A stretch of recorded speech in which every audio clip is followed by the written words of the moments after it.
Leaders of Tomorrow, India's largest platform for entrepreneurs. I'm Sunanda Jayasheelan. On the show, anything and everything that matters to you is covered here. Also, we bring you advice on what you should keep in mind when it comes to preparing for uncertainties, particularly with the start of the second wave of the pandemic. This week, as part of the entire special that we're doing around the start of the financial year, advice about planning for the financial year, and also advice about planning your finances better, I'm in conversation with the MD and CEO of Edelweiss Wealth Management, Nitin Jain.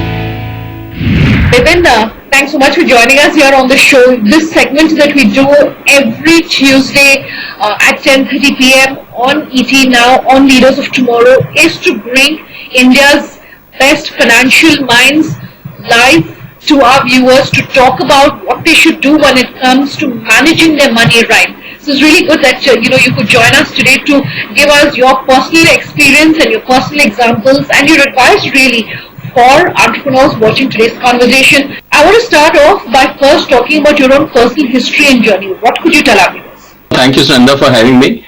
I think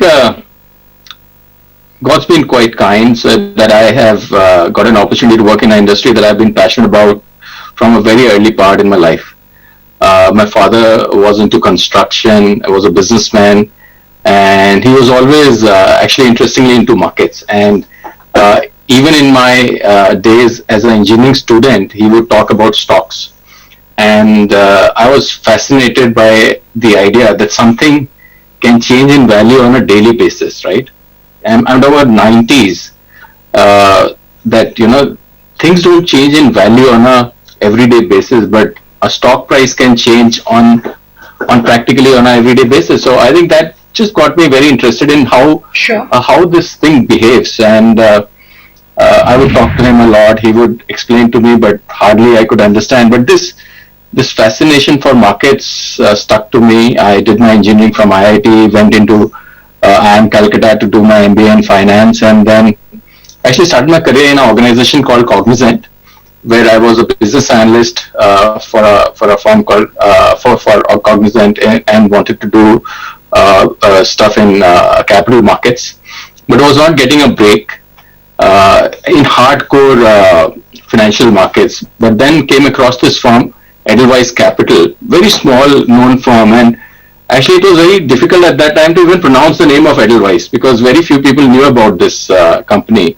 But one of my seniors in the campus had joined the firm, and he introduced me and advised me to join here, and then the rest is history. And I came into this organization, got an opportunity to build a very interesting franchise in wealth and asset management, got exposure to markets, and I think I can't complain. I think the last 15-20 years have been absolutely, I must say, kind. It's some of the best years of my life, and I'm really looking forward to the next decade or so. There are so many different avenues when it comes to saving money for a small business owner today. What's your advice then in this scenario? No, I think at a very fundamental level, Sunanda, wealth management is a practice of advising clients around their own personal financial plans, right? And hence there can be no one size that fits all, right? So you have to understand what is it exactly that the client is looking for in terms of he can be looking for solutions around wealth preservation. He can be looking for solutions around wealth growth in his wealth, right? He can be looking for simple solutions around liquidity. There's the clients who are looking for solutions around regular income. He might be planning for retirement. Then you have to worry about what kind of a horizon is he looking at, what kind of risk appetite the person has, right? So whenever you are thinking about advising clients around asset allocation, the first and the foremost thing is around his objectives. The second consideration that comes into play, of course, is the market conditions. You have to have a view on different asset classes. What do you think is the risk return that is possible around equity? What is the risk return possible around fixed income, gold, real estate, so on and so forth? As a combination of these two, you are able to make a scientific asset allocation for each of these clients. And hence, it's very difficult to specifically point out this is the right asset allocation for a generic profile, right? So I would say it's very, very specific, and it has to be worked client by client rather than giving any specific asset allocation on a generic basis. It's fair to say that right now we are quite bullish on the Indian economy. On an average, we are slightly more bullish on Indian equities. We are slightly on the aggressive side right now. We are slightly overweight Indian equities, but that's about it. I think everything else has to be more on a client-specific basis. Since you're saying specifics, are there any sort of thumb rules you could give us? If you're a young college student, for instance, this perhaps is what you should look at. If you are someone who's a little more seasoned in your career, what should you look at? Is there any sort of general guidelines that you could give us? Oh, absolutely. I think there are some thumb rules that I can give some guidance on, but again, it becomes very, very specific, so depending on your own, specific circumstances, right? So, for example, a general rule is that if you're young, you can take more risk, right? And one of the rules that has stuck with me for a very long period is 100 minus your age can be your risk asset. So, for example, if you're 25, up to 75%, 100 minus 25, which is 75%, can be your equity. Okay. If you're 65, not more than 100 minus 65, which is 35, can be your risk asset, right? So that is one very basic, simple principle. But that again changes based on your circumstances. For example, if you are 25, but you need a lot of liquidity in the next 2 or 3 years, you cannot make a lot of risk allocation. So that those kind of nuances come into play. Again, if you're an entrepreneur and if you have to put in a lot of money in your businesses over the next few years, you cannot put in money in equity. You have to think about cash flows. You have to think your personal finances and business finances have to be completely independent. On one hand, if you're investing, and on one hand, if you're borrowing on your personal balance sheet to put money in your business, I think that's a very bad idea. And I've seen so many entrepreneurs making that mistake. That they're investing in their personal capacity, and on the other hand, they're borrowing and investing in the businesses. I think so. Thinking about asset allocation on a holistic basis is very important, especially if you're a business family, especially if you're an entrepreneur, especially if you're starting off on a business. If you're a salaried individual, actually it becomes a lot easier because you have certainty of cash flows over a period of time at a young age. I want to talk about specific asset classes. Would the advice you have in terms of the rally that we're seeing in terms of the equity markets, would that really change then in terms of where one should be investing the bulk of their assets? It's quite unfortunate that the second wave has become as bad as we are seeing now, right? I don't think any of us had projected something like this just 2-3 weeks back. So I think we have to see how this plays out. The good news is that the recovery rates are much higher. We are now starting to understand how to deal with this. And I think even the people who are getting hit by the COVID are not suffering as much as they were earlier. Doctors are better prepared and so on and so forth. But the reality is we are now starting to see a little bit of lockdown or some kind of a partial lockdown coming into play, and what kind of an impact that has on our economy, we'll have to wait and watch.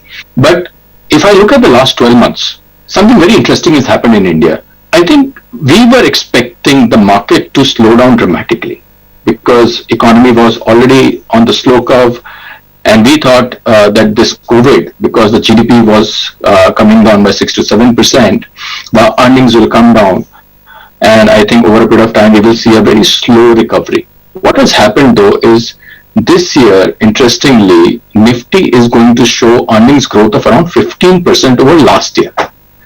COVID year, Nifty is going to show earnings growth of 15%. And even right now, as we speak, our estimate on earnings next year is around 30% growth over this year. I mean, this is something that we never imagined, even 2 years back. Pre-COVID, we could not expect a 15 and a 30% earnings growth here. So something has very fundamentally changed. And partially this is coming from surplus liquidity in the market. And I must give a lot of credit to the government schemes and the RBI schemes that were unleashed onto the market in the last 1.5 year. They have really have made a dent in the market. So as a combination of that and as a combination of the demand coming back in a very strong way, I think overall Indian equities are doing very well. So except for this worry that has started to come into play of the second wave, unless it becomes really bad, we feel quite bullish on the Indian equities. Markets are slightly overvalued, and hence we feel a 5-10% correction is not a bad outcome.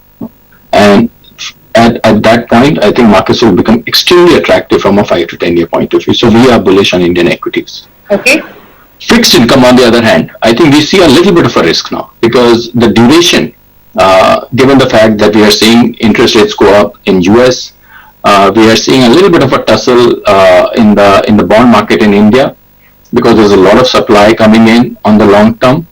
We will be cautious on the duration side in India, and we would rather advise to go long credit in the short term.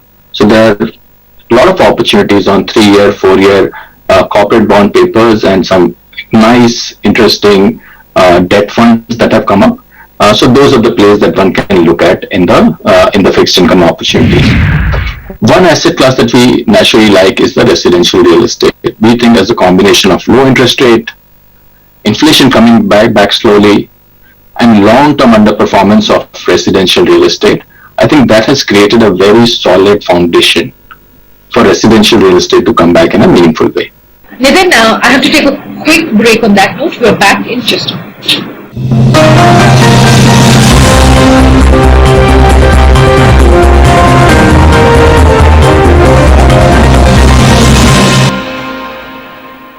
You were speaking of earnings growth and that India is definitely, the domestic market definitely looking good.